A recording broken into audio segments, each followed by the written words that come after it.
is our interview hour. So we're getting ready to change into that format. So again, let somebody know, because I have a guest in the house. My interview times are back on. I took off for the summer in terms of interviews, but now I am back. I'm scheduled. I was scheduled last week, had a guest. This week have a guest. Next week have a guest. Week after that have a guest. And the week after. So I'm finishing. I'm getting my calendar complete between now and the end of December. Rock your weekends with timeless tunes and legendary classics. From iconic guitar riffs to unforgettable anthems. 88.7 Brave New Radio is your destination for classic rock hits every Saturday and Sunday. Yes, you are listening to Brave New Radio 88.7 FM. Quickly going to take a look at the weather. We're at 61 degrees right now, working our way up to a high of 81 degrees. We're going to fall back to about where we are right now this evening. Expected to be mostly cloudy today. And then on tomorrow, Sunday, partly cloudy, 84 degrees as a high, 59 degrees as a low. On Monday, 81 degrees as a high, 59 degrees as a low, mostly cloudy. And on Tuesday, 82 degrees as a high, 54 degrees as a low, expected to be cloudy, and rounding out the forecast on Wednesday, which will be the first day of October, the 10th month of the year, starts on Wednesday. We can expect it to be 72 degrees as a high, 45 degrees as a low, and partly cloudy. That is the weather brought to you right here from the WP 88.7 FM Weather Center. All right, a couple more things. I'm going to get my guests introduced this morning. As I shared with you in the 6 o'clock hour, there is our college and scholarship preparation workshop today at 10 o'clock from 10 to 12. Now, this is the thing. This is the thing that blew me away. Melissa Langley, she's going to be the featured guest, secured over $14 million in scholarships for her daughter, Madison Crowell.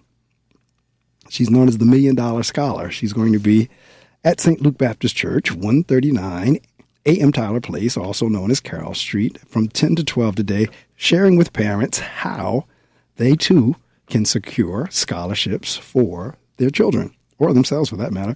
Scholar preparation, resumes and essays, scholarships, financial aid, college application strategies, and there will be a question and answer session. Again, that's Melissa Langley, Mrs. Melissa Langley. Every time I say that figure, because it's like, Tyeshia, we could go to school, I don't know how many times over for $14 million. Listen, absolutely. $14 million?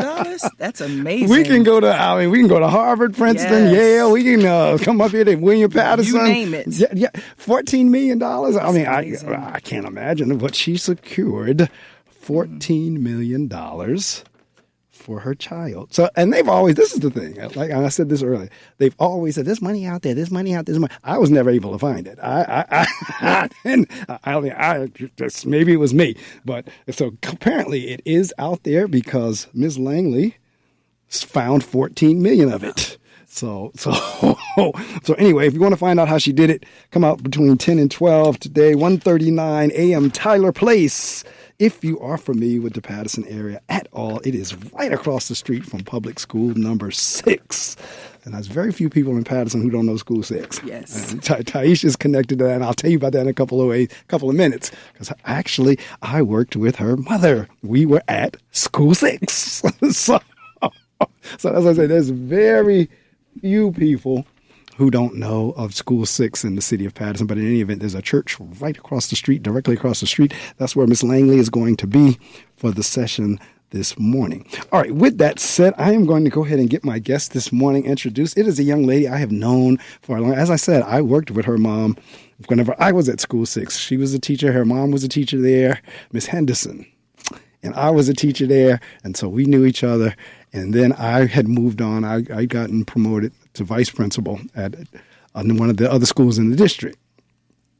And at some point, this young lady comes through for an interview. As a matter of fact, I was getting ready to get transferred out. I was on my way out because they were transferring me to yet another school within the city. So I always tell her my last official act as vice principal at Public School 27 was hiring her. That was my last official act I signed off on, and after that, I was transferred over to School 10.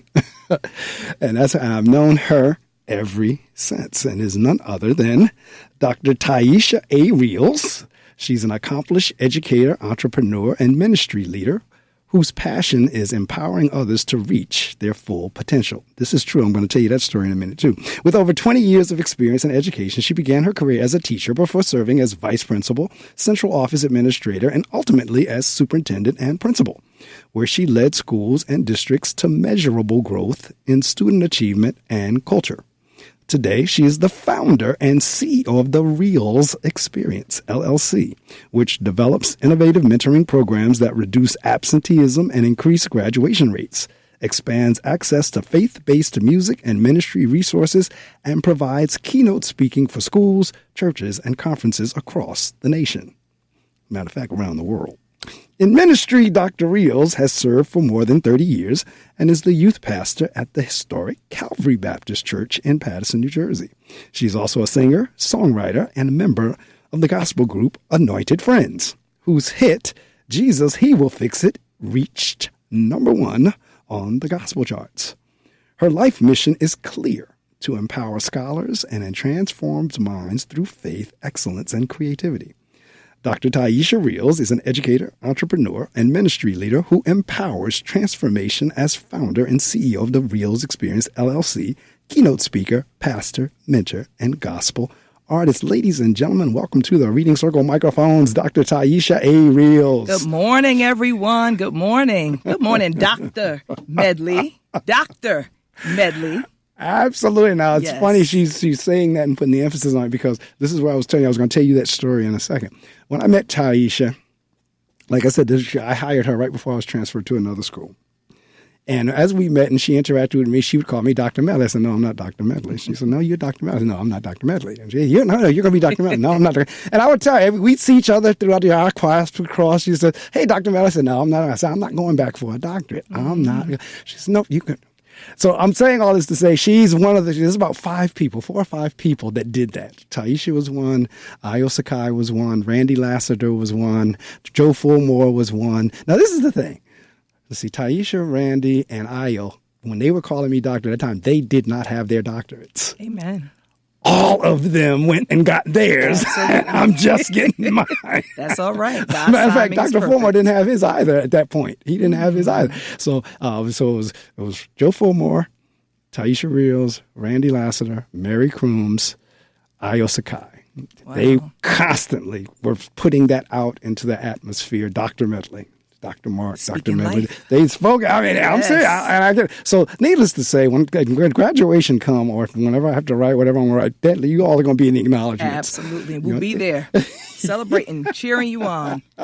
And congratulations in advance. Thank you. So, yeah, they have been speaking that into existence for 20 years now, over 20 years. But between the 5 of them, they've been, matter of fact, Dr. Lassiter, he declares out, now that one I can tell you straight out, no, I'm not going to. He said, you're going to be superintendent of Paterson Public Schools. No, I'm not. No, I'm not Randy. No. Come on, God. But he's like, no, I see you as superintendent. Like, no. Listen, we never know what God's But plans this are. is true. Speaking This is life. true. Speaking life. Speak it into the atmosphere. I know that's right. I mean, I was sharing with her before we came into the booth about how this radio show came about. And I was telling her, had anyone told me in 2001 I'd still be sitting here in 2025, I'd have looked at them with 3 heads. But hey, you never know. And I've loved it. It's been a beautiful ride. I've had an opportunity to interview guests from around the world, guests locally, famous, not famous, PhD, no degree. I mean, you name it. I've had the opportunity over the 24, going into the 25th year, to have the opportunity to interview, whether it was athletes, entertainers, ambassadors. We've had a little bit of all of them on here. So it's been a really good ride, and I'm thrilled to be here sitting next to Tyeshia, because this now, those of you who keep track of the show, or either if you go to my YouTube channel, there was a young lady 1.5 years, 2 years ago that appeared on the show, Roz Thompson. We were talking about Ruby Bridges. And I kept telling Roz then, because Roz and Tyeshia, Dr. Tyeshia, are in the same group, the Anointed Friends group. And I kept telling her, I got to get Tyeshia on the show. Finally, we made it happen. Yes.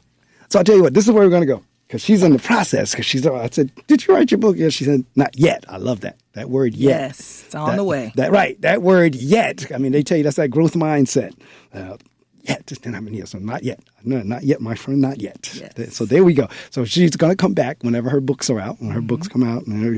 But right now, I want to talk about everything else that we have in the bio because, see, Dr. Tyeshia is one, and you all know whenever I get somebody on here who does more than one thing, and I'm not mad at folks who only do one thing. I'm not. I'm really not. Everybody's different. But I have a special affinity for people who do multiple things because I am one of those type of people. So I connect with people who do a plethora of things. All right. And that's where Dr. Tyeshia Reels is in terms of, so I consider her in that class of Renaissance woman. She's like a Renaissance woman, like, you know, so anybody that can like really and do whatever they do it well, not just half tail it, not just any old kind of way it. They do it well. Man. So that's what. So those are Renaissance. I told this one time before, because I had somebody on before, and I told them there was a Renaissance man, a Renaissance woman. And I told one of my professors, because in one of my papers I wrote about that being a Renaissance man, and he's like, I've never heard anyone. He says, you're the first person. He said, I know what it is. He said, but you're the first one I ever heard talk about it and write about it. Wow. I said, yeah. I said, I consider myself a Renaissance man. Absolutely. And so we got into a good discussion about how the whole term came about and so forth and so on. But in any event, I see Dr. Reels as a Renaissance woman in terms of being able, because, you know, if you look at the bio, you see educator, entrepreneur, ministry leader, and Anointed Friends in terms of being a gospel musician, singer, and do all of them well. Because, see, that's the key. That's what my professor told me. He says, not that you just do them, you do them well. I said, yes, you've got it. That's right. So in any event, let's talk about, because I just told you her mother and I taught together. We were teachers together at School 6. So you were a little girl whenever I was probably teaching, or you were just a teenager or what have you. Yeah, see? Because I had been going there all of my life, visiting my mom, so... That's right. Yes. There's certain administrators and teachers around the district. I knew their kids, and now they're all grown. No, I didn't age. They did. Right. Right. You just getting better. That's all. That's but they were kids. Like she said, she would come to the school and visit her mom at the school, and so lo and behold, now she's a full-fledged adult. So where did this kind of all start? Where did this, like, as a child, what was kind of like your outlook? Did you envision all of this, or, you know, what was going on there? So I've always stood on the scripture, Philippians 4:13, I can do all things through Christ which strengthens me. And I just need to add to my bio, I am also a wife to my amazing husband, Darnell Reels III, and he helps to keep me balanced and grounded because he knows that if I could, I would do much more than what's listed in there, to the detriment of my own health. So I thank God for him. But in education, I come from education. You mentioned my mom. She taught at school number 6 for 33 years. But I also had 8 cousins. They all went to William Paterson College at the time.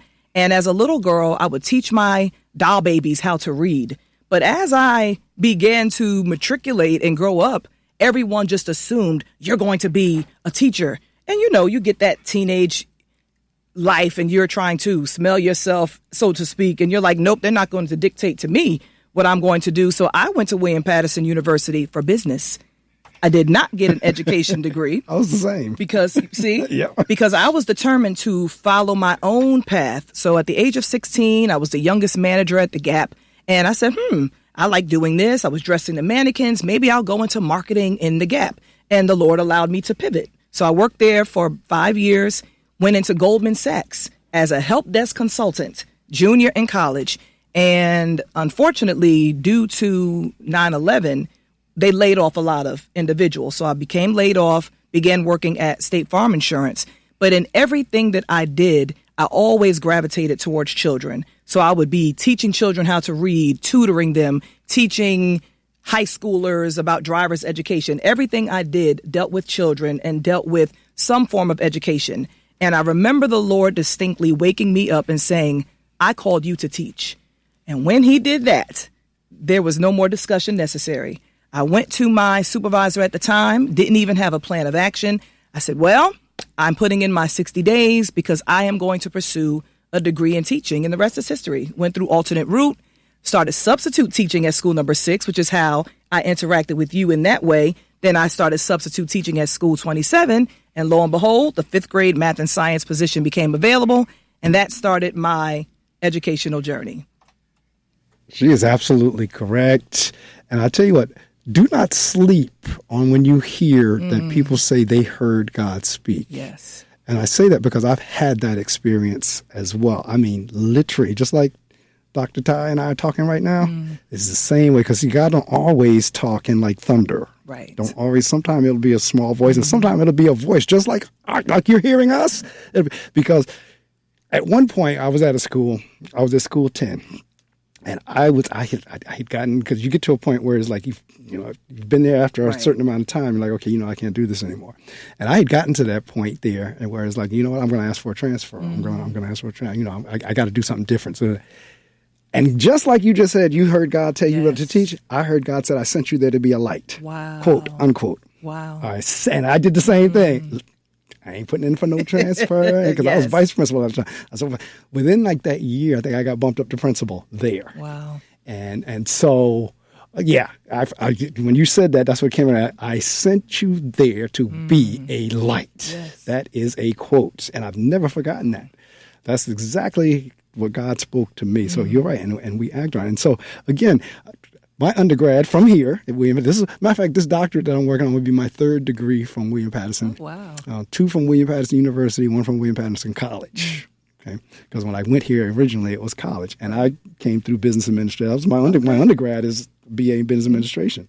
And again, marketing, this is the same way. I'm always fascinated by advertising and marketing from the persuasion standpoint. Yes. From the standpoint of persuading people. It's always like, oh, that always intrigued me.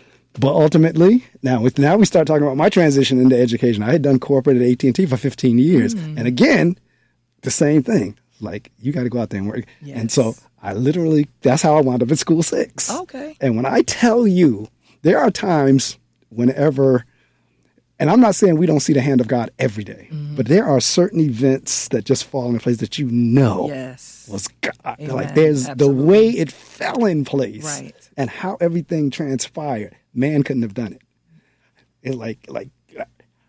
Man could not have scripted that. Man could not have done, and that's what my transition from corporate to education was. I won't get into it here, but just know Joe Fulmore was a part of that, because we were at a fraternity dinner together, and I said, Joe, you know what? I'm thinking about transitioning or cutting over from corporate to education. He looked over and he says, "You're going nowhere but School 6." All right. Wow. His was like, "You're going nowhere but the School 6." Sure enough, You did. And when I tell you things like fell in place, like I said, nobody but God could have done that the way it was done. The timing. Yes. The timing of hiring. So I knew it was. So again, I'm going back to now. Again, our paths cross. At the time, this was before she was Dr. Tyeshia. Our paths crossed. She was 27. I'd hired her there. And the next news I know, I saw her at central office. Now, what were you doing at central office? You were doing. So I started off as the affirmative action officer. And what's interesting is my entire 7 years at School 27, I served as an affirmative action representative. So I was doing that at the school level. And so the supervisor at the time called me and said, Tyeshia, we think you would be perfect up here. You've been doing the paperwork. You know what to do in your school. We think you would be great to do it district-wide, and encouraged me to apply. And I did. And then that following year, there's always rifts. There's always some merging of positions. So they merged that position, and I became the coordinator of culture and climate, which allowed me to go into all 55 schools at the time, 28,000 children, make sure that each and every school had culture and climate teams so that we were fostering that positive culture, that positive environment, so that children can come to school, want to learn, want to thrive, because I don't care how great of a teacher you are, how great the building looks. If children do not want to be in school, they are not going to learn. So there's things you have to do to cultivate that culture. So I was able to do that. Then from there, I went back into the schools and I became a vice principal. See, this is her path. Now, mind you, she was not old. This is not like something that happened to her when she was in her 50s, 60s. She was young when all this was going on. Because I was like, Tyeshia at central office, like, all right now. So she was all like, she just said she had affirmative action. And I know the person who does affirmative action now for the district. She had affirmative action. She had climate and culture. And like she said, she was a young lady going around all of the schools in the district. So now we move along. The next thing is that now at this point, she had gone back and gotten the doctorate. Yes. She'd gone back to school, got the doctorate.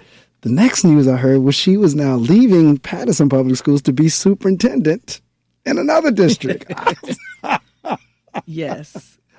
Talk about that experience. And not superintendent at first. So I left because, as we stated, I have a business degree.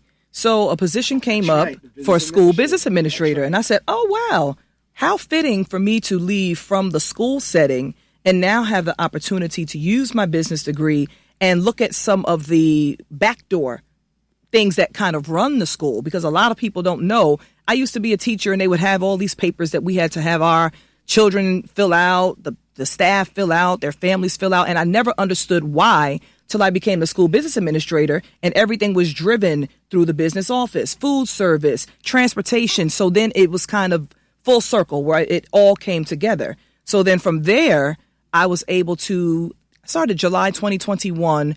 And by December, the superintendent at the time took an early retirement. So I was learning, doing different things. They knew my background, and they came to me and asked if I wouldn't mind applying for the superintendent position in an acting role, so that at least the district could have someone that was still there, have someone that began working with the families. And so I did. And then as we transitioned, our children were thriving. The district was moving at leaps and bounds. And so then I applied for the full position, and I was offered a 3-year contract, and they combined the roles for superintendent and principal. And when I tell you God was with me on that journey, because as superintendent, what a lot of people don't know, well, I didn't know, as the superintendent, you are the political person in the district. And for me, my lens is educational leadership. So I'm like, nope, I want to make moves here. We want to move this building here, make sure our children have what they need. We're going to work on this curriculum. And because I was the principal, I was the instructional leader. But then as superintendent, there's certain things that you have to do politically to ensure that your district has what it needs. So to say things came completely full circle is an understatement, because I was able to see it from the classroom all the way up to the highest level. And it was such a learning experience. It was enriching, but it allowed me to see the hand of God, because in every situation I would pray, God, give me wisdom, give me insight, continue to reveal, continue to expose, continue to make every crooked path straight, because you start to see things that a lot of people don't see. And you have to do what you need to do for your district to move it forward, despite what may be happening around you. So God really showed himself in that position, and it helped me to jumpstart where I am now, because now I understand from classroom through district, and I know the needs, and I know what it takes at each level in order to make sure that we are empowering our scholars and transforming their minds so that they can succeed. Oh, absolutely. Now, see, this is what you all need to understand. This is like an African-American queen that went through the channels, like she said, from each level. And the fact that she acknowledges that God is doing it, because I'm the same way. Like I said, I know my cut over into education was God led the entire way. Like I said, I'm sitting here itching to tell the story, but it's not my interview. It's her interview. I'm interviewing her. It's not about me. But I mean, when I sit back and think about it, I was just like, there is no way. And I've got a feeling it was the same way with you. Yes. In terms of placing you. Absolutely. Like you say with Esther, for such a time as this. For such a time as this. Absolutely. Yes. Absolutely. Because interestingly enough, where she became superintendent, it was not a lot of African-American population. Right. It was some, but not like a Paterson Public Schools. There was not a lot of African. So for them to be able to see an African-American female superintendent, that said a lot. Absolutely. Because I know that community well. Right. I know that community extremely well. That said a whole lot. So then now we're going through, and if you don't know, folks, this is the Reading Circle with Marc Medley. Matter of fact, because Dr. Reels is in the studio with me, because you all know if my guest is on the telephone, I don't take calls. However, if my guest is live in the studio with me, you all can call in. If you hear something that she says and you have a question or you want to give her a shout out, feel free to do that. The number is 973, and I'm going to say it nice and slow, 973 720 2738. Now, for those who process numbers a little bit differently, 973-720-2738. So you can call in. I'll get you on the air if you have a question for Dr. reels or you want to shout her out or what have you, we can do that this morning because she is sitting here to my left, live in the studio. It's very few guests that I get in here live because most of my folks are around the country. But when they are local in here and in the studio with me, you can actually call and speak to them. So again, 973-720-2738. All right, we're going to continue on. So you did the superintendency. You were there. And did you do the full 3 years? Or, I did. So you had your 3. They went fast. Yes. And did they go Time fast? flies when you're having fun. Oh, I know. That's right. Because see, this thing, while she was there, if you remember, I told you we had Roz Thompson on a few years ago when we were talking about Ruby Bridges. Yes. My school, the Young Men's Leadership Academy, that first year, whenever they were doing the initiative, AA was doing the initiative, my school was involved. So the second year, Roz came back to me and says, we'd like to host it in your school. I was like, yes. So then we kept on going through the logistics and everything and found out it was better to put it in Dr. Reel's school. So my school got on the bus and we went up there. So we had an opportunity to meet Ruby Bridges and everything. But that was we partnered with you there. We were partnered with. Incredible. It was. Oh, that is still one of the greatest highlights of my educational career. And even some of those teachers, because we could not host all of our children in our gymnasium. But what we did was we had most of our elementary children live watching her and able to see her and ask questions. But then we had it remotely so that our middle school children and our older elementary school children could still see and watch it live. But the teachers came to me. They said, Dr. Reels, in my 20 plus years of education, this is by far the most impactful moment of my career. And I mean, these are teachers from all walks of life who some had heard about Ruby Bridges, some did not. But to have her there and being able to share her story and her journey.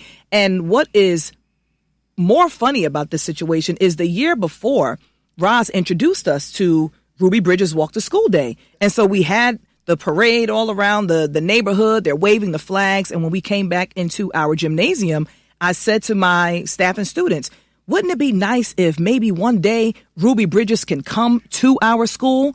Speaking life, putting it into the atmosphere. So I said that the year before. And when Roz called me and said, Dr. Reels, we would love for you to host Ruby Bridges in person, I came back to my staff and students and said, we must be very careful what we put out into the atmosphere because they remembered me saying it. And then behold, the year later, here she was. My goodness, I just having her there, watching the faces of even the 6-year-olds who saw what her bravery, and she didn't even know what she was doing. She was just being a 6-year-old girl, following what her parents told her to do. But just so impactful because now other children knew if she can make a difference like that, so can I.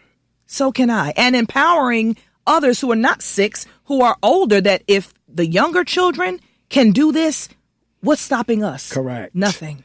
Now, those of you in the listening audience, if you don't know who Ruby Bridges is, we have that wonderful thing now, Google, and now we've enhanced it to even more with the artificial intelligence, AI.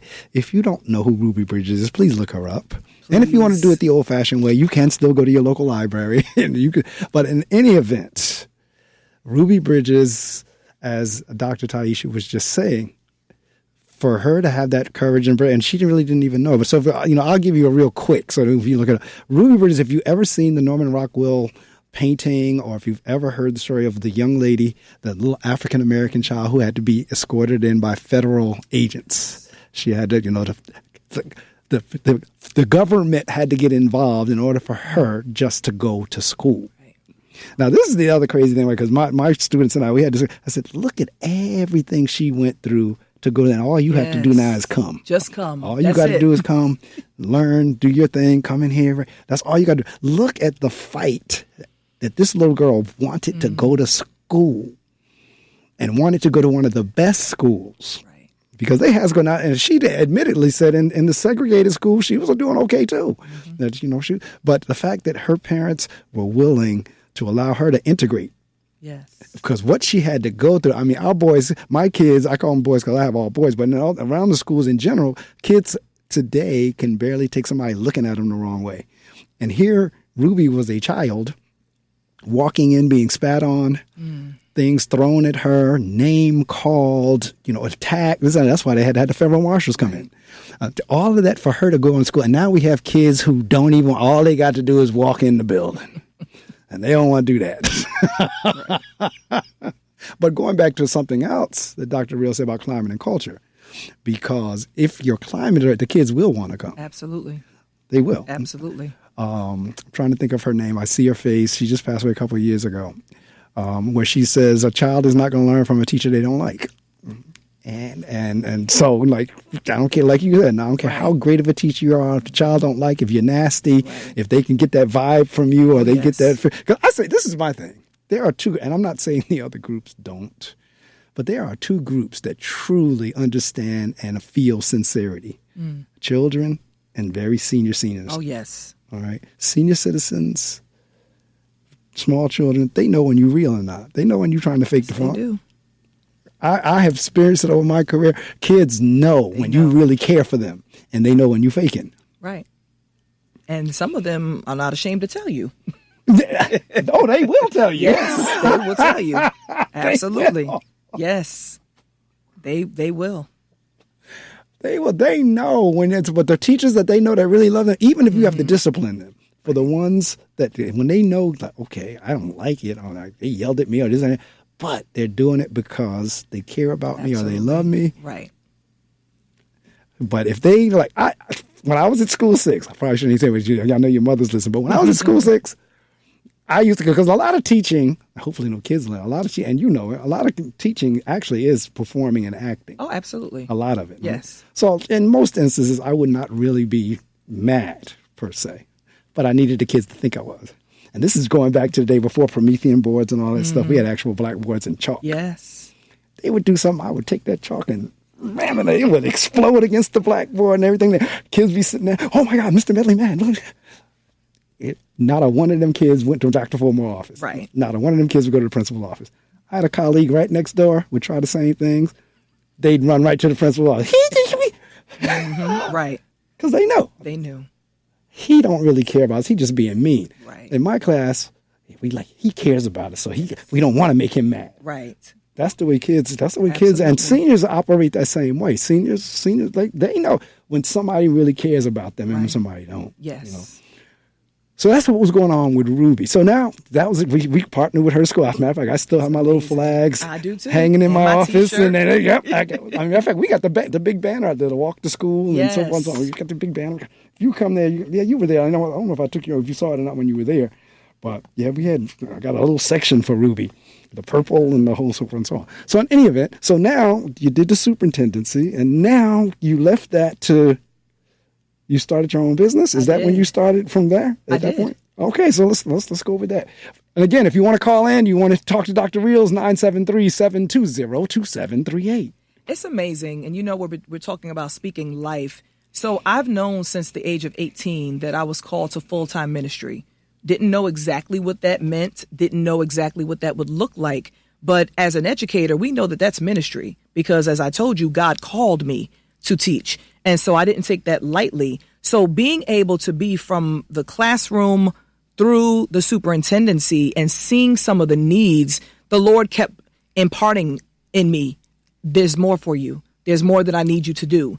And became youth pastor. So that allowed me to interact with our children in a more intimate way and being able to speak to them and hear from them and ask them, what is it that you need when you're in school? Because sometimes, like you said, they don't have the relationships with their teacher. So they're not able to say to their teacher, you're not teaching me the way that I can learn. You're not making me feel a certain way. I'm not coming to school because of this. So some of them just don't show up.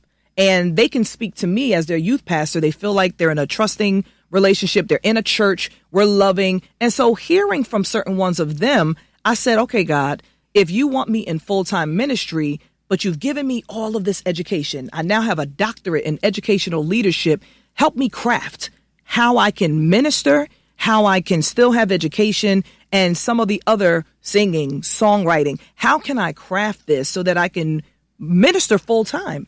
And so the Lord gave my husband and I the Reels Experience, LLC. What is the Reels Experience? Well, as you mentioned in my bio, 20 plus years of education, 30 plus years in ministry, 40 plus years in singing and music. A lot of people don't know that I'm a classically trained pianist and have been playing since the age of 6, writing songs. So the song we mentioned, Jesus, He Will Fix It, God allowed me to write that song for the group.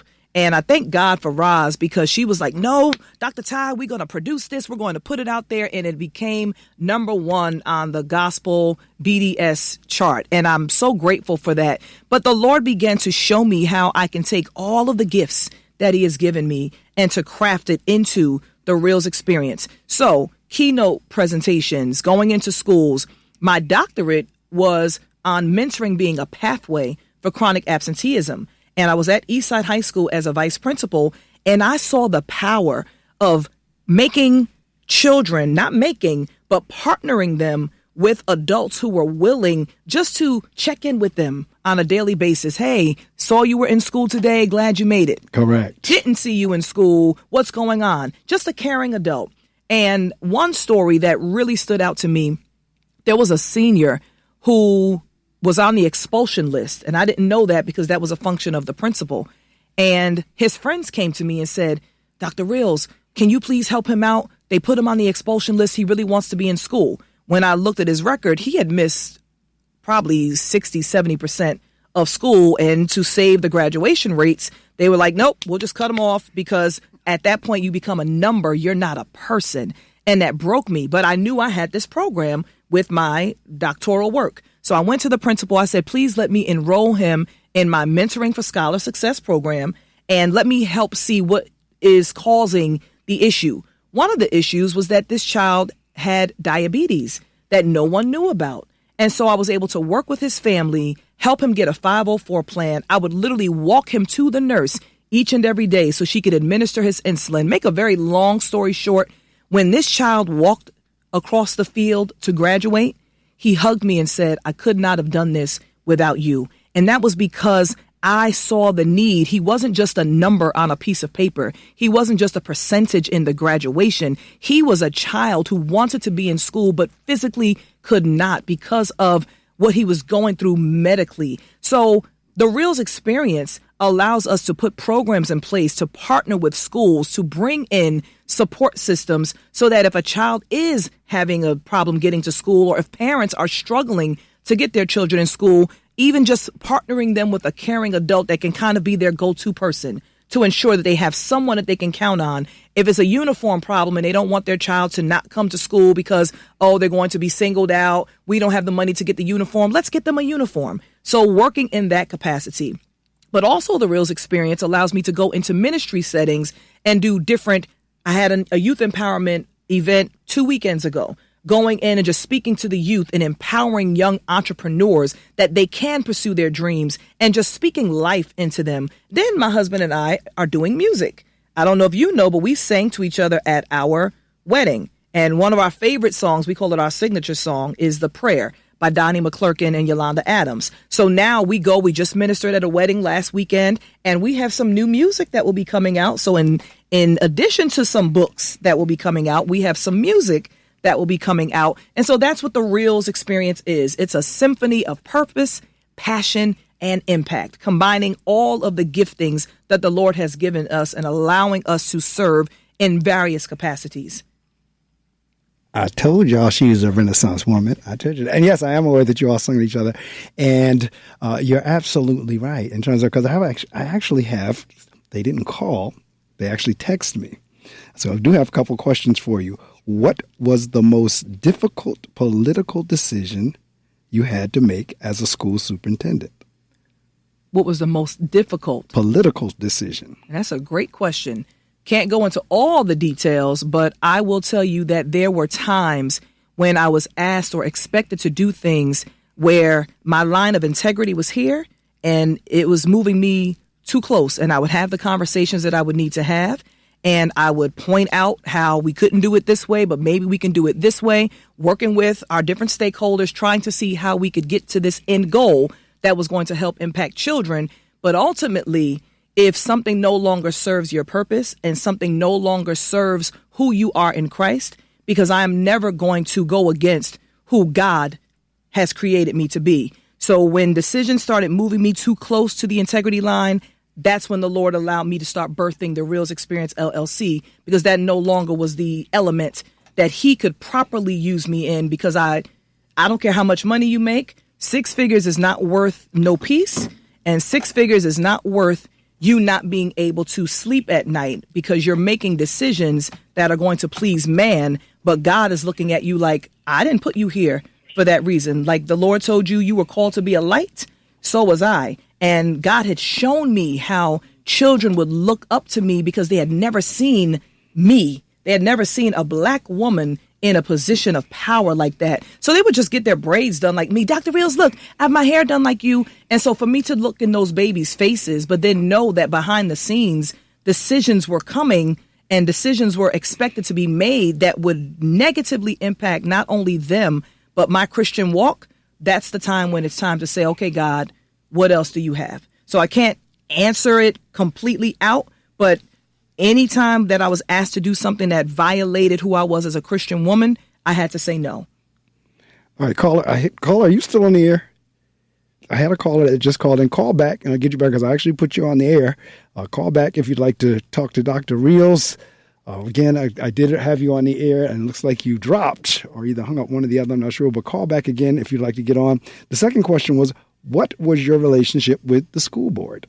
I actually had a great relationship with the school board. I believe, well, people that know me know that my phrase is teamwork makes the dream work. So I believe in working with the board. I believe in working with educators, working with families, because we need to work together to advocate for our children. So I had a great relationship with my school board. You know what was interesting, what you just said, that's one of the reasons I never got into politics. Now, I can be political, but I never got in, because people go, why don't you run for, no, because exactly what you just described is I know what it would come to. At some point, yes, in order for me to get what I wanted to get across on my agenda, I would have to compromise. Right. And that's I'm not willing to do. Right. Not in that way.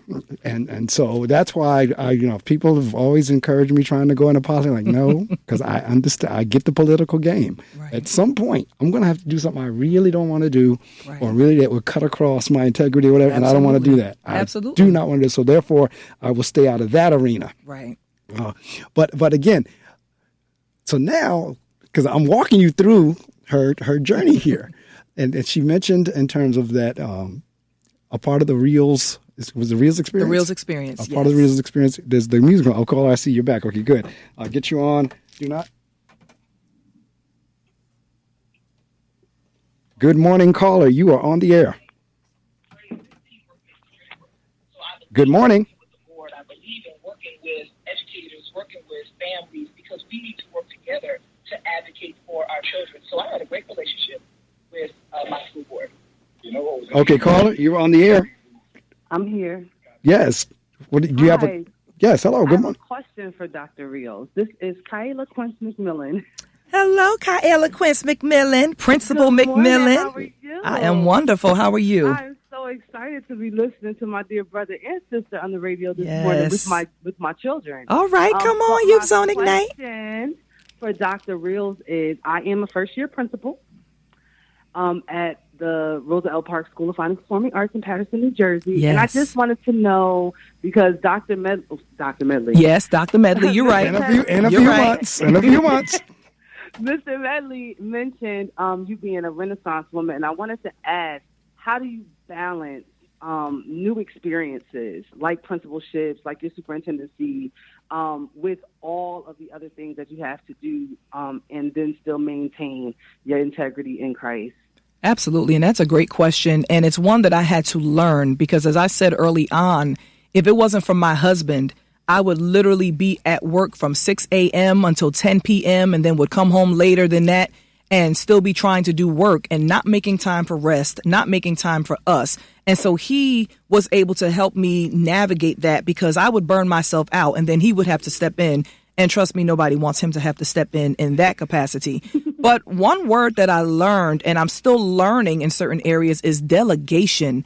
As a principal, as a superintendent, you have a support system where you can say, okay, vice principal, I need for you to do X, Y, and Z. Secretaries, multiple, this is your role. This is your area. I need you to do these things. So empowering those, and I know that you're doing this, empowering those individuals in your office to be able to take some of that load off is key in the educational setting. At home, making sure that you prioritize, making sure that you have your calendar so that you are not missing those priority moments when Kishara has to go to dance and Kenzie needs to go to judo and Big Boy Kai is going to different things that he's a part of. So making sure that you utilize your village, because you do have a village that can help support you as well, so that it's not you trying to run from here at 7:30 in the morning, 4 o'clock in the afternoon. So delegation, utilizing your village and using wisdom, because sometimes we do have to say no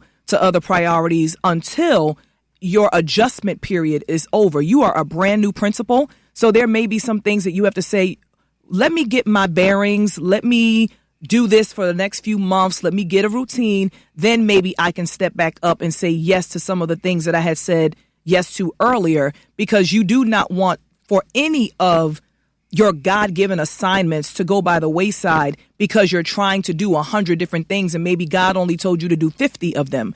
And so in the 50 that he's put to your charge, making sure you have mechanisms in place, but then the other 50, maybe saying, okay, let me hold off for a while, or you know what, let me take a step back just for this season until you're able to get back to where you were. And you may not be. It may be time for someone else to move into those various capacities. But I know that you are very good with delegation. I know that you are very good with empowering others to be able to step up and go into leadership spaces and then just report back out to you. So that would be my advice.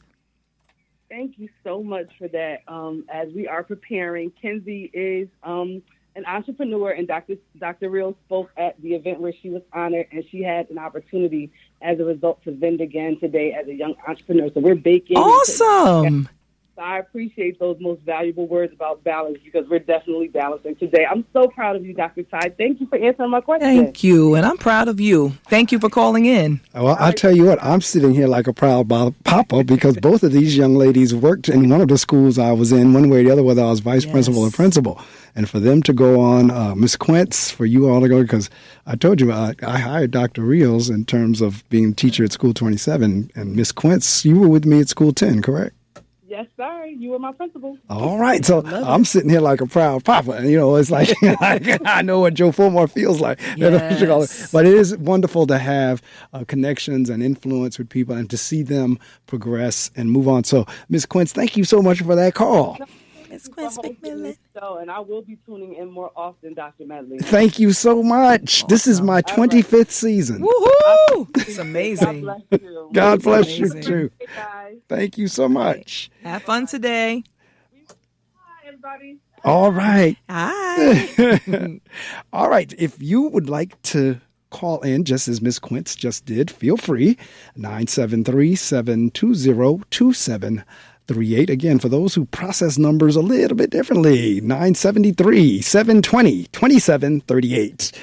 Call in. If you have a question, you heard Dr. Reels answer that. So if you have questions for her, feel free to call in. We'll get you on the air. No need to be shy. And I know, see, this is the thing about radio. Just because the phones are not lighting up don't mean people are not listening. Right. Because, I mean, I listen to a lot of radio shows that I don't call in. So I get it. If the phones are not lighting up, it doesn't bother me, because that does not mean people are not listening. But if you do want to get on and have your 15 seconds of fame, feel free to give us a call. And if you have a question for her, give her a call. So now, all right, let's get into Anointed Friends. As a matter of yes, fact, Anointed Friends. Let's see. Matter of fact, I'm going to go ahead and get this going here.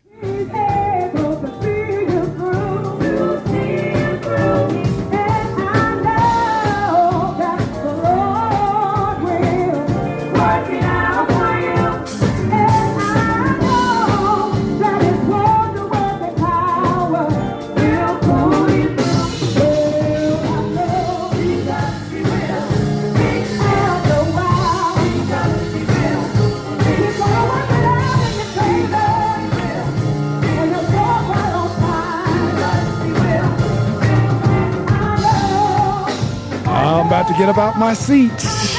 About to get up and stand up.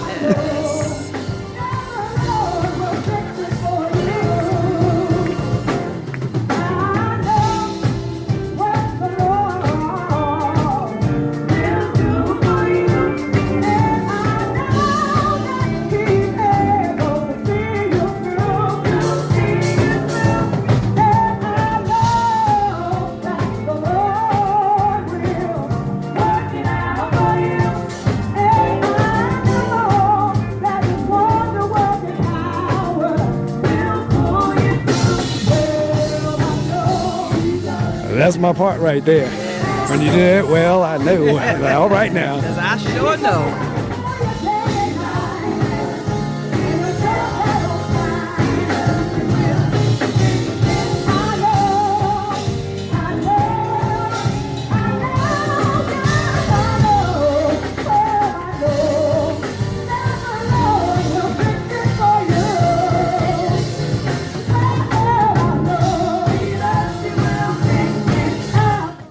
If I was in church, I'd be saying, go ahead.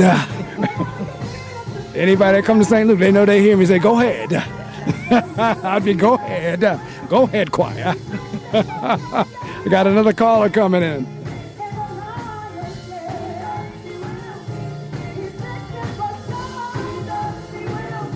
Go ahead, caller. You're on the air.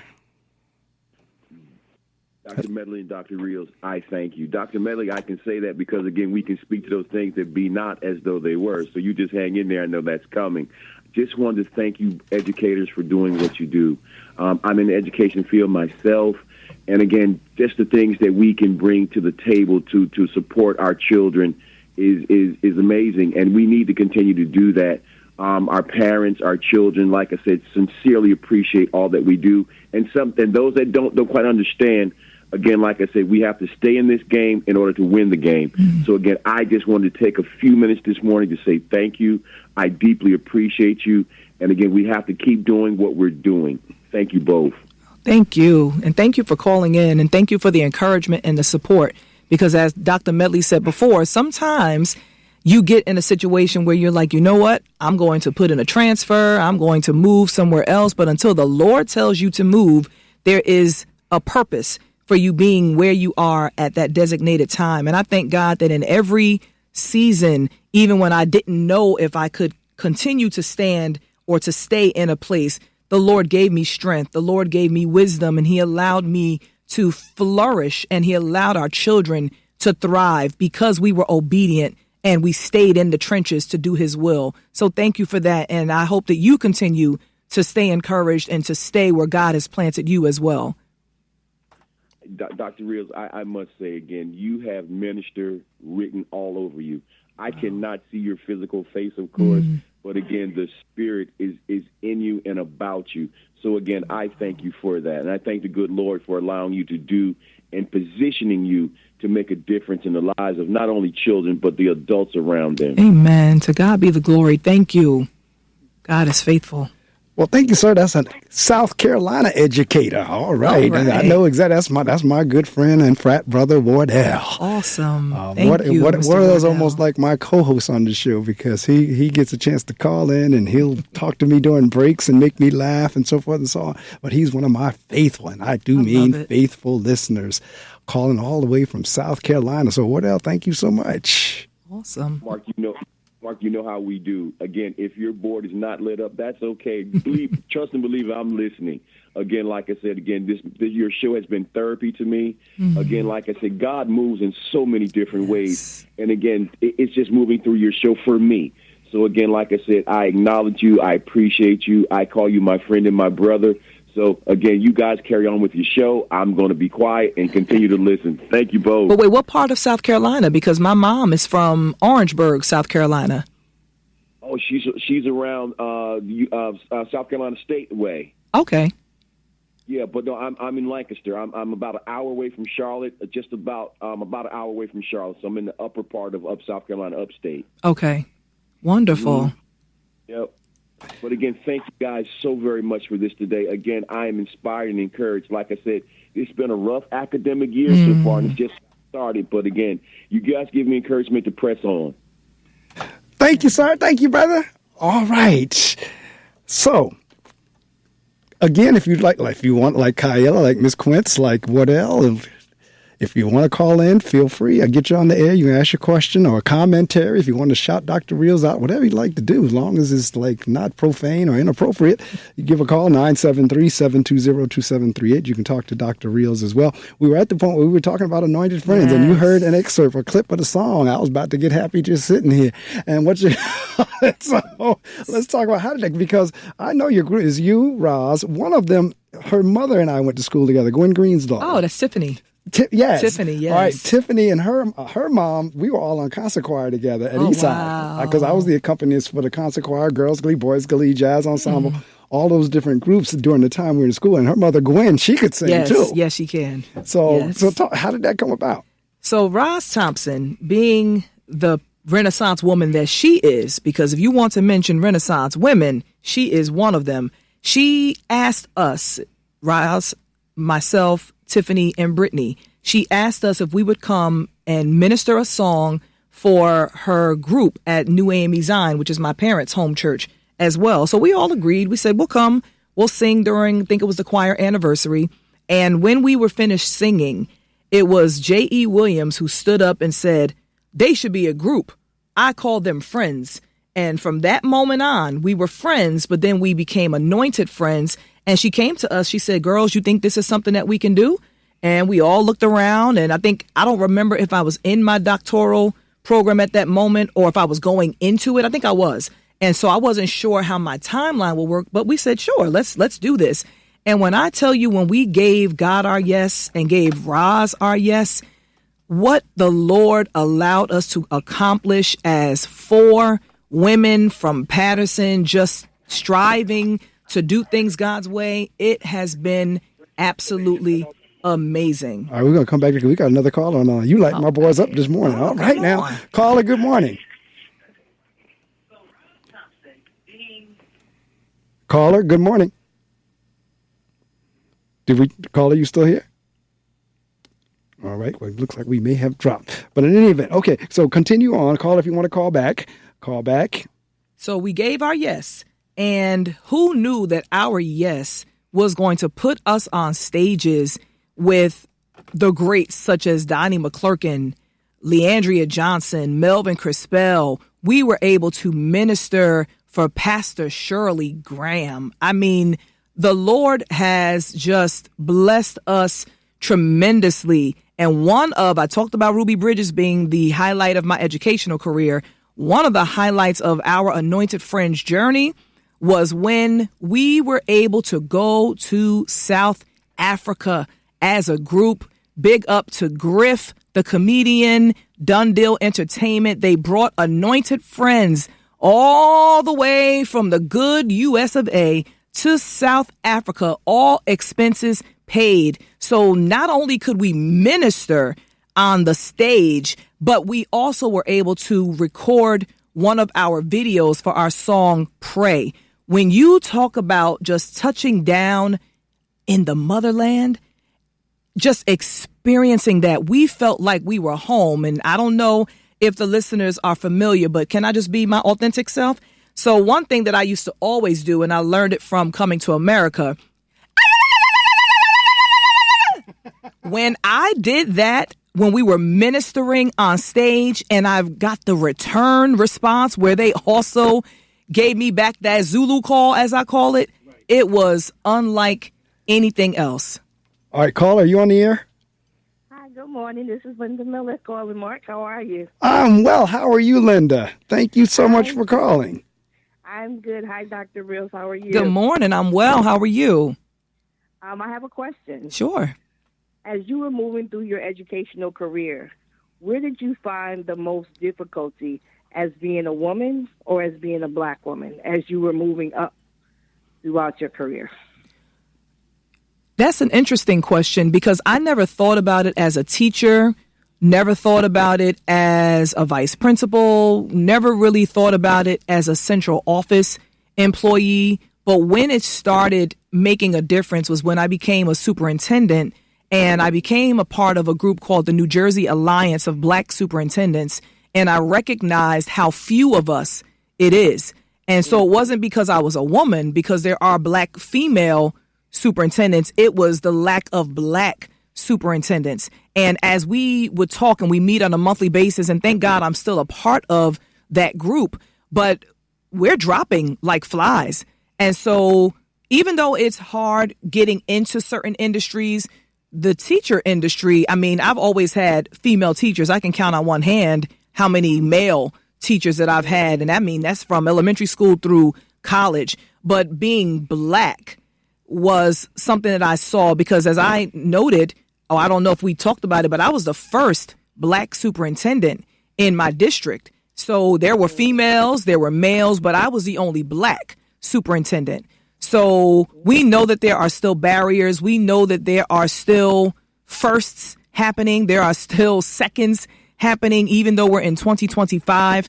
So I believe being black, because sometimes people are more comfortable with what they're used to. They can be black stigma when it comes to a black leader. But I'm telling you, and you can see in Dr. Medley and so many other black educators, we come from excellence. We come from struggle. And because of that, there is a resilience in us. There is a desire to see all children, not just black and brown, but to see all children succeed, to be able to help all families, because no matter what the color of our skin is, we all have a need and we all want to be able to achieve greatness, and we need education to be able to do that. So thank you for that question, but I would probably say black, because as I noted, there's a lot of females in education, but when it comes to being black, that's where we lack, and that's also with black male superintendents. It's few and far in between. Awesome. Because I'm a speech therapist, and and I'm a black speech therapist, and there's very few of us. And in that particular, where I work in Jersey City, there's very few of us. So we're trying to encourage people to go to school for that particular field, because yes, there's women, but they don't look like us. Right. And it's not even men. We're trying to even get men to come into the field, because there are men, but it's not very few. And if they are, they are counterparts. So what methods are you all using? Because that's interesting. And I'm just going to share, when I was a little girl, I needed speech therapy, because when I would speak, I would say 1, 2, 3, 4, 5, 5, 7. So my S's needed help. Right. But I would work with a speech therapist who helped me be able to formulate my words correctly. So I wonder if it's a lack of knowledge. Maybe people are not familiar, or maybe they don't know that this is a pathway. So what methods are you using to try and get some more individuals in that space? I'm just talking with people, but I think also now talking with my supervisors and those who are in the hiring process to look for that type of diversity, because they're looking for people, but what people are you looking for? Right. Because our district is diverse, so our discipline should look like the students that we are servicing. Absolutely. And thank you for pointing that out. So what I will begin to do is, as I'm speaking to different ones, promoting that and letting people know that this is an industry, this really is a pathway. And if they're passionate about helping children, maybe they don't know how to get into it. So if someone was listening and this is something that they're hearing and maybe they're interested, which way could they go to even obtain the certification necessary to become a speech pathologist? I'm looking at different programs. There's different programs, like William Paterson has a program, Montclair has a program, like just right in the area. But they can just look up online and find out what schools have these programs, because of society, they're starting to cut down programs. So just trying to keep those higher ed programs alive. Right. That's a good point. Thank you. But thank you. This was a great conversation. Well, thank you so much. I actually have another caller that's on that the lights are lighting up. Dr. Ty going to set a record here. We got another caller going. So thank you so much, Linda. You're welcome. Bye-bye. Take care. She's another faithful listener. All right, caller, thank you for your patience. Caller? Good morning. Good morning. Good morning. Good Good morning. morning. Good morning. Good morning. Good morning. Good morning. All right, that's Freedom School That's in the Freedom house. School. I know that myself. That's right. Yes. That's why I'm calling. I wanted to hear Dr. Ty tell you about her experience with Freedom School. Oh, yes. Because I want to make sure that the people know about this wonderful environment. And so I just wanted to hear her talk about it, because that is also part of her renaissance. And I need her to tell on them. I appreciate that, Minister Sylvia. Oh, God bless you. Thank you for the call. Yes, God bless you as well. And yes, Freedom School, I'm very familiar with. Yes. Let's talk a little bit about that, and then we'll go back to Anointed Friends. But go ahead. Sure. Freedom School was amazing. Actually, I had not heard of Freedom Schools until this past year. I was not familiar. And so being able to travel to Tennessee to be trained to go through Harambe, which simply means coming together, come together, and being able to learn the chants. But also, similar to Ruby Bridges, for Marion Wright Edelman to be able to say, okay, I'm looking around, I don't see what we need for us, and we're not accepted in certain spaces. So you know what? We're going to create our own space. And for her in the 1960s to say, we are going to create schools that we can go to, schools where we can thrive. And now you have freedom schools all over the world. And we did it at our church, the Historic Calvary Baptist Church. Shout out to my pastor, Reverend Dr. Randall Moses Lassiter. But we were able to bring Freedom School, and it was an amazing experience. We had 30 scholars who were introduced to books and introduced to stories that they had never heard of because they don't learn it in the curriculum in their schools. And then they were able to talk about some of their experiences at home, talk about some of their experiences at school as it related to racism, discrimination, and just the different things that are often glossed over. And so they were in an environment of acceptance, in an environment of knowledge, and then having readers come in. Dr. Medley was one of our guest readers. I did a segment every Wednesday where we invited authors. And although Dr. Medley has not penned a book yet, he has penned other types of writings. And so we wanted the children to see a Black male educator, Black male Renaissance man who is proficient in so many areas, and for him to be able to read. And let me tell you something, Dr. Medley didn't just read, okay?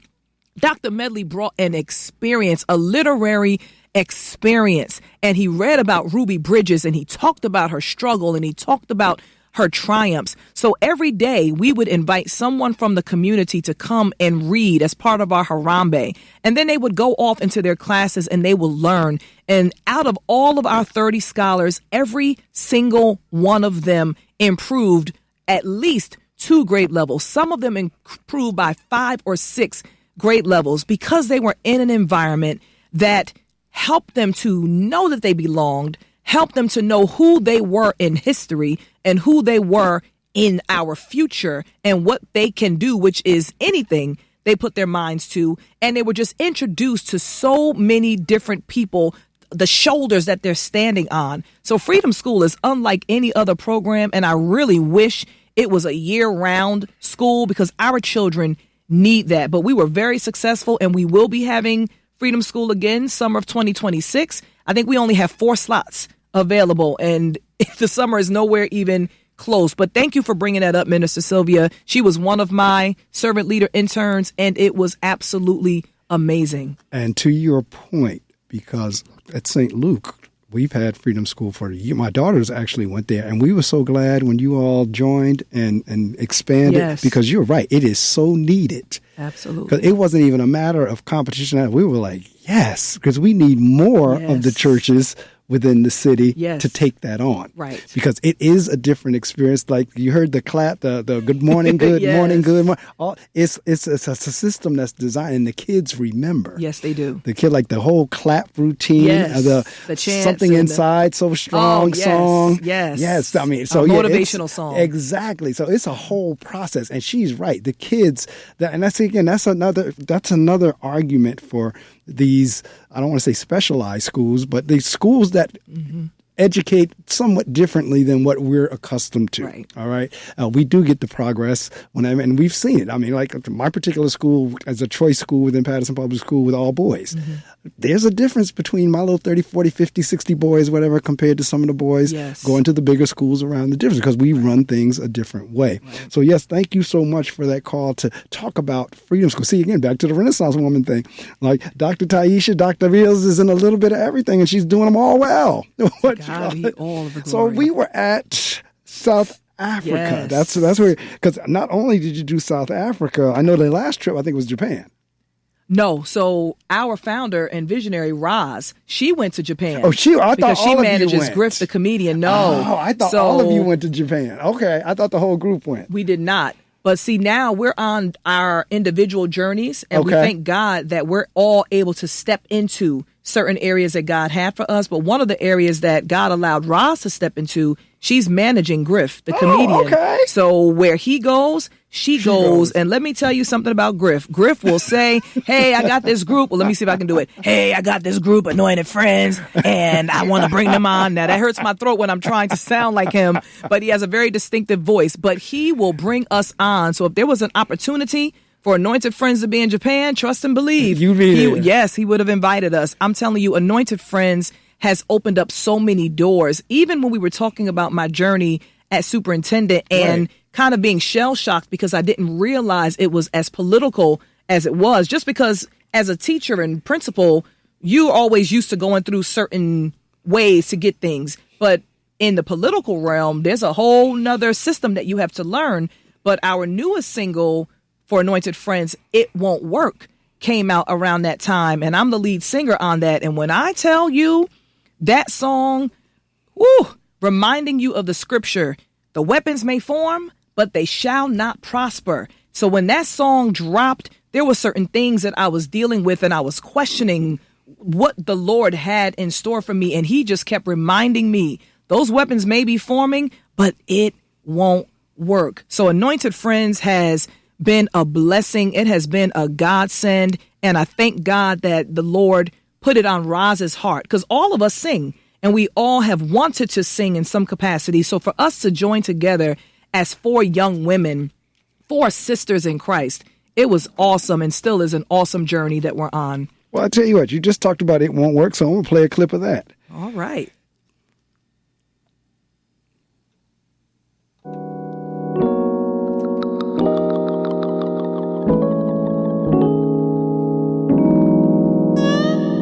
No weapon formed against me shall prosper.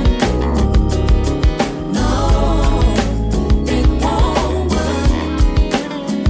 'Cause God made me a promise. He'd keep me, never leave me. No weapon formed just won't work. No weapon formed against me shall prosper. Oh no. It won't work. 'Cause God made me a promise. He'd keep me, never leave me. No weapon formed just won't work. Got my sword and my shield.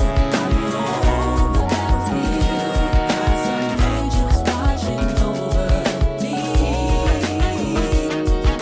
The battle's been fought and we've already won. Wave your hands if you've got victory, victory. Stop going around and hide in your hand. I might not see you, but guess who can? 'Cause God is with me everywhere I go. He's my shepherd and my hero. I won't be afraid. Oh, The arrows that fly by day. Whatever you try, it just won't work. 'Cause God will always make a way. No weapon formed against me. Oh no, it won't work. 'Cause God made me. Never leave me. just won't. It won't work. Got my sword. I'm here on. Got some angels Watching over me. The battle's been fought and we've already won. Wave your hands if you've got victory, victory. Devil, you've been lying on me. Even used my family. So what God had me. I just gotta believe. Satan, take your hands off of me. You can't have my family. No, no, oh no. I just gotta believe. It won't work. It won't work. No weapon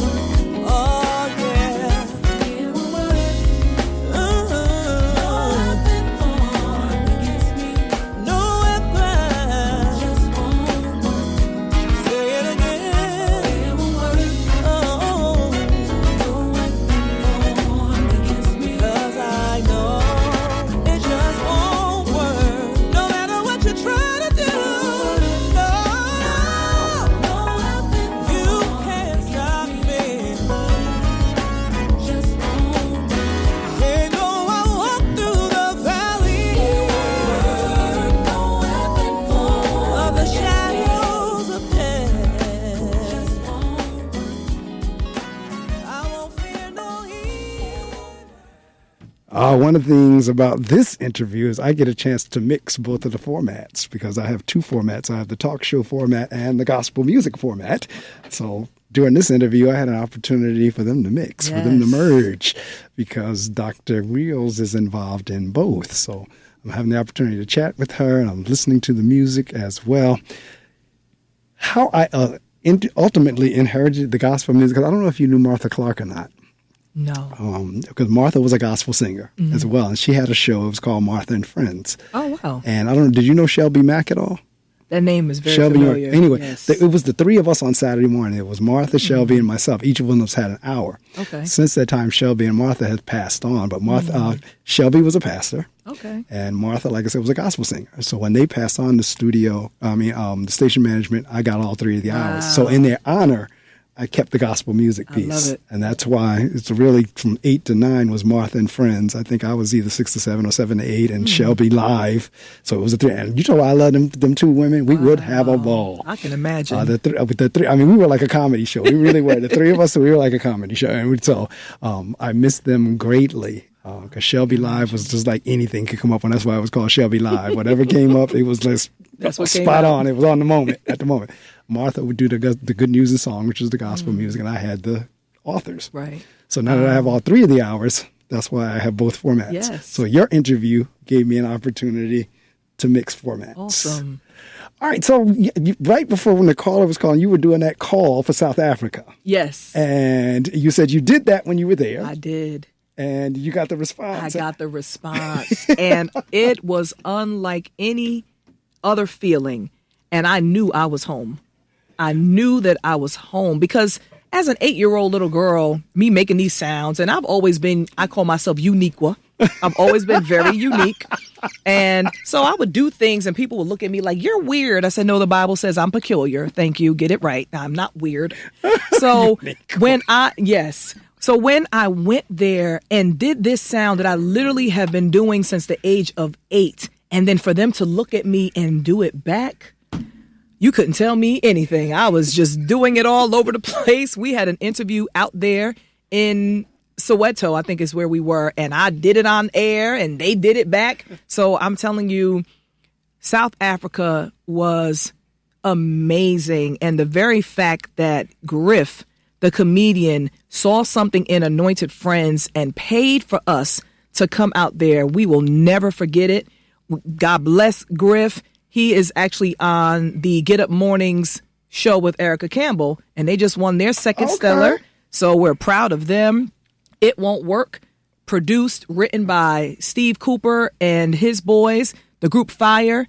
They literally just won 2 stellars. So when you talk about in the presence of greatness and connecting with so many people that the Lord is doing such amazing things in their life, it's awesome just to watch the hand of God and to watch him work in so many of the lives of individuals that you've watched their journey. And God is just faithful.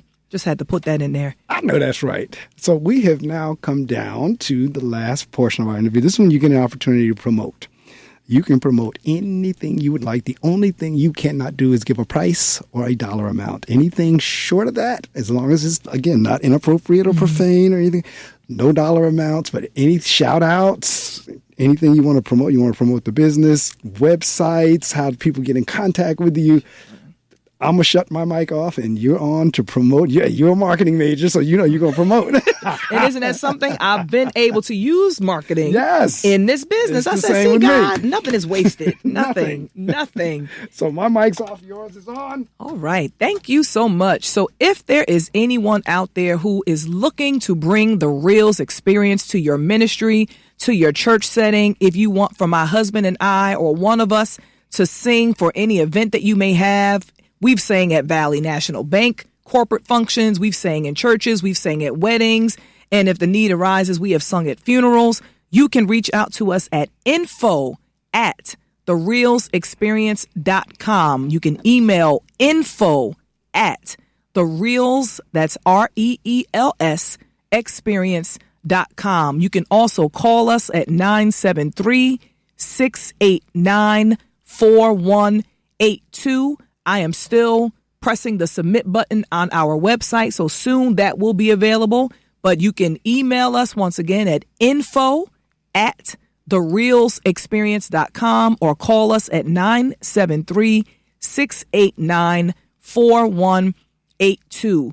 Also have to shout out my husband again, who is my biggest supporter, my biggest fan. I love that we get to do ministry together. Darnell A. Reels III, his family. Nope, I'm not going to say his name on air because I have to go home and have a peaceful and happy marriage. So I will not do that. Want to shout out my parents, Harold Henderson, my mom, Dorothy Blacks Henderson, my niece, Alana Sierra Henderson. Shout out my in-loves who literally have loved me since before my husband and I got married. Darnell Reels Jr., Valerie Reels, my brother-in-law, AJ, my big sister, Christina Porter, my pastor, I've shouted out Reverend Dr. Randall Moses Lassiter, and my church family, the Historic Calvary Baptist Church, all of my friends in ministry, those who are doing great things in education. Just keep on doing what you're doing. Do not lose faith. Do not lose hope, because if the Lord has planted you somewhere,